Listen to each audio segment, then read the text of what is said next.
weche mag doho. Gavana machon ma Migori Zachary Okoth Obado dagi yie weche nek ma japuonjre Sharon Otieno. Okwayo doho mamalo mondo witoko burano kolero ni onge neno moromo ma itudego kod nek makamano. Kokadho okil mare, Obado lero ni doho ni apis Jamin Buche ok onyiso maler kaka itude kod nek makamano.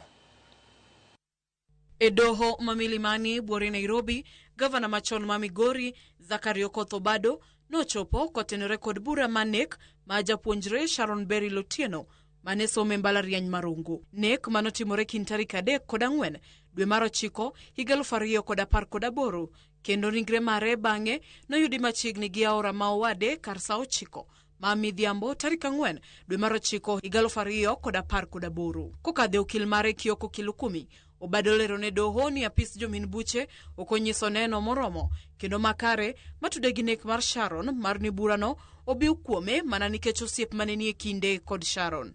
Kuom mano, Obado dwaro mondo burano owit oko. Kopogore gi Obado, burano mieno mane en jating dai mare Michael Oyamo gima ne en karan mar od bura ma Migori Caspar Ojwang. Michael Oyamo kata kamano norem chope doho kawachore ni ne otuo. Kata kamano, apis Jamin wach nolero ne doho ni owinjore ochwalo oboke ne doho kokadhe okil mare.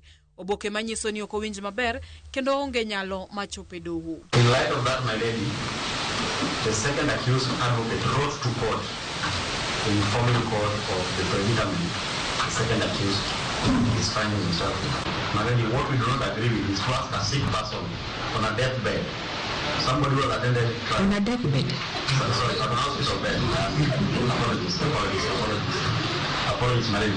On a hospital bed, somebody who has attended court for religiously for 8 years, my lady, religiously.